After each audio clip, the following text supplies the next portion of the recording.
사이다 무비튼. 반년 전 나는 남편과 집을 한 채 지었습니다. 시어머니는 너그러운 성격이셔서 너무나 나에게 상냥하게 해주는 좋은 분이시고 가끔 놀러가면 아이는 물론이고 나도 귀엽게 봐주셨습니다. 하지만 시아버지는 무슨 생각을 하고 계신지 그때는 알지 못했습니다. 새롭게 지은 꿈의 집은 내 보물이었고 매일 깨끗하게 청소하며 되도록이면 더럽히지 않도록 신경 썼습니다. 하지만 막 지어졌을 때부터 나에게는 약간의 고민이 생겼습니다. 그것은 집으로 시아버지가 자주 찾아온다는 것이었어요. 우리가 집에 대해 고민을 하고 있을 때 시어머니가 조언을 해주셔서 부지를 저렴하게 구입할 수 있었습니다. 그 덕분에 집에 조금 더 투자할 수가 있어서 꽤 우리의 이상적인 집이 지어지게 되었습니다만 집이 가까워져서 그런지 시아버지가 자주 집에 찾아오게 되었습니다. 그것도 시어머니가 집을 비울 때만 오셨고 집에 들어와서는 시부모가 왔으면 빨리 밥을 내오지 않고 뭐하는 거냐? 눈치도 없는 며느리 같으니! 라고 구박하기 시작했습니다. 네, 죄송합니다. 나는 시아버지이기 때문에 말대답도 하지 못하고 누구에게도 고민을 상담할 수도 없었습니다. 시아버지는 내가 밥을 차리면 뭐야 이 더럽게 없는 건! 라고 하며 일부러 싱크대에 버리기도 했습니다. 시아버지가 나를 싫어하는 것쯤은 어렴풋이 느끼고 있었습니다. 사실 시아버지는 남편을 내가 아닌 다른 여자와 결혼시키려고 했었습니다. 그 여성분은 어느 회사 사장의 따님으로 남편에게 첫눈에 반해서 선을 보게 해달라고 한 모양이었고 그때는 나와 사귀고 있었기에 남편은 나한테는 수미가 있잖아 라면서 거절했지만 그 이후 시아버지는 아마도 나를 마음에 들지 않아 하시는 것 같았습니다. 그러니 아무도 없는 때 찾아와서 나를 괴롭히는 거겠죠. 어느 날 언제나처럼 시아버지가 찾아왔습니다. 남편은 일을 하러 갔었고 시어머니는 취미로 배우는 꽃꽂이 교실로 외출한 상태였습니다. 시아버지는 갑자기 찾아와서는 거실에서 편하게 쉬고 있는 줄 알았더니 후딱 마실 것 좀 내어오지 못하겠냐? 이 느림보 같은 녀석! 왜 너 같은 게 우리 며느리인 거야? 못생기고 느림보에 아주 최악이잖아! 네, 죄송합니다 아버님. 되도록이면 빨리 집으로 가셨으면 했지만 그 말도 꺼내지 못했고 시간이 조금 흐르니 아이가 꾸벅꾸벅 졸기 시작해서 2층에서 낮잠을 재우려고 했습니다. 아버님, 죄송하지만 아이 낮잠 좀 재우고 오겠습니다. 빨리 가! 네 얼굴을 보면 비위가 상한다고!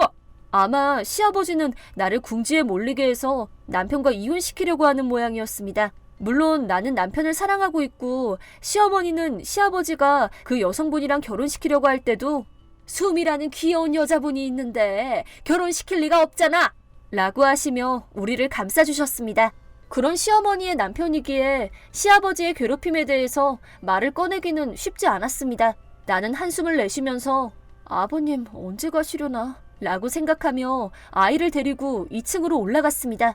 아이를 재우다 보니 나도 모르게 꾸벅꾸벅 졸게 되었는지 나도 모르게 잠들어 버렸으나 뭔가 이상해서 눈을 뜨게 되었습니다. 뭔가 탄내가... 제대로 의식을 차리고 보니 방 전체가 탄내와 검은 연기로 뒤덮여 있었습니다. 뭐지 이건? 설마 불이 난 건가? 왜 불이 났는지는 알 수 없었지만 아이가 연기를 마시지 않도록 아이용 담요로 감싸고 아래층으로 내려갔습니다. 1층에 내려가니 그곳은 연기로 가득 차 있었으며 나는 아이를 안고 있었기 때문에 연기를 마시게 되었고 괴로워서 참을 수가 없었습니다. 왜 이런 일이 일어난 거지? 연기 때문에 눈앞은 보이지 않았고 집이 불타고 있어서 현관까지 갈 수가 없었습니다. 어떻게 가질 못하겠어. 괴로워. 하지만 아이라도 밖으로 내보내야 해. 뭐라도 하지 않으면 둘 다 죽고 말 거라고 생각한 나는 필사적으로 아버님! 아버님! 하고 불렀습니다. 그랬더니 연기 안의 반대편에서 양팔을 벌려 길을 막고 서 있는 시아버지의 모습이 보였고 아버님 살려주세요. 부탁이에요. 앞이 막혀서 갈 수가 없어요. 아이라도 살려주세요. 말할 때마다 연기가 뱃속으로 들어와서 목이 타들어가는 것만 같았습니다.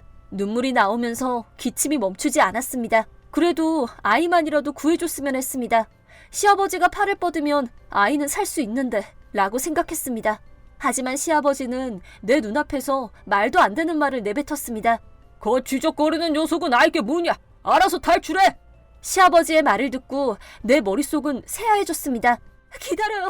아이가 있단 말이에요. 살려주세요. 두고 가지 말아요. 그렇게 외쳤지만 시아버지는 현관으로 나가 밖으로 사라졌습니다. 출구는 바로 앞인데 타버린 기둥이 가로막혀서 앞으로 나갈 수가 없었습니다. 주위는 불바다. 몸은 뜨겁고 뜨거워서 죽을 것만 같았습니다. 시아버지가 버리고 갔다는 절망 속에서 나는 아이를 꼭 껴안았습니다. 화상 입은 목을 이용해서 필사적으로 누가 좀 도와줘! 라고 소리쳤습니다. 이젠 더 이상 누가 이 아이라도 라고 생각한 순간 소방대원의 소리가 안에 사람이 있어! 라고 목소리가 들려왔습니다. 그렇게 머리부터 물을 뿌려주었고 나는 의식이 날아가기 전에 구출되었습니다. 나는 몸에 화상을 입었지만 아이는 다행히 무사했습니다.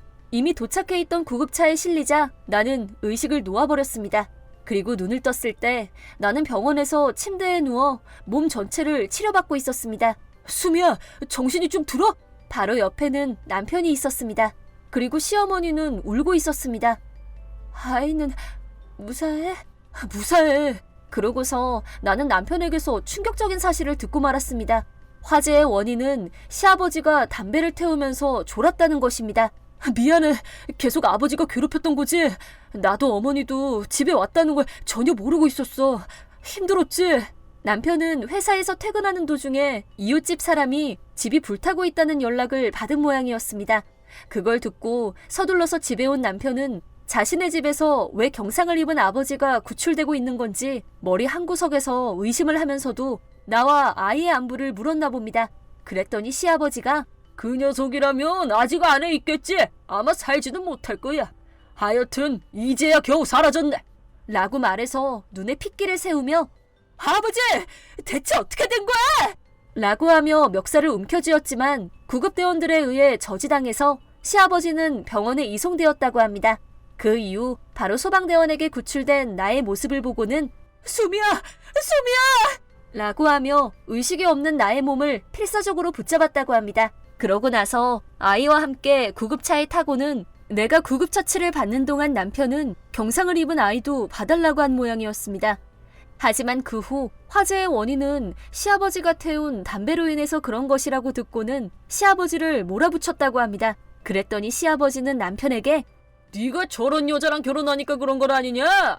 모처럼 사장님의 따님이 너를 사위로 들이겠다고 한 것인데 네가 빨리 헤어지질 않으니 내가 나서서 헤어지게 하려고 쇠 빠지게 고생한 것이 아니냐?